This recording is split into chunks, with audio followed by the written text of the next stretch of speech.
Iran has threatened to attack any US forces that enter the Strait of Hormuz after Donald Trump announced an operation to help thousands of seafarers stranded in the waterway.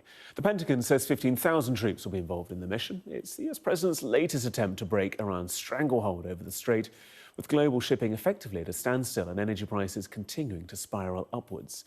Well, let's bring in our military analyst, Sean Bell, who joins us now. And Sean, the president's kind of positioning this as solving a humanitarian crisis. A, is there a crisis? And B, is this a credible response to it?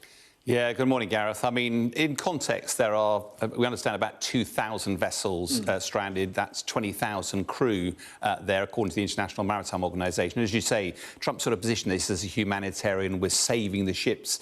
But actually, if I was, as a military guy, going, if the challenge is to keep the sailors, as we said offset, it was relatively easy to just get a helicopter and drop a load of supplies into them. That is the least risky way of doing it, whereas going and actually challenging the blockade is a much more risky way of doing it. So you've got to ask the question, therefore, why is it happening? Almost certainly there's a stalemate at the moment within the talks. Oil's not flowing. The global energy crisis seems to be spiraling out of control, and President Trump is getting increasingly frustrated at his inability to combat Iranian resilience at the moment. So I think the intent of this is nothing to do with the humanitarian effort and all to do with challenging Iran's stranglehold on the Strait of Hormuz.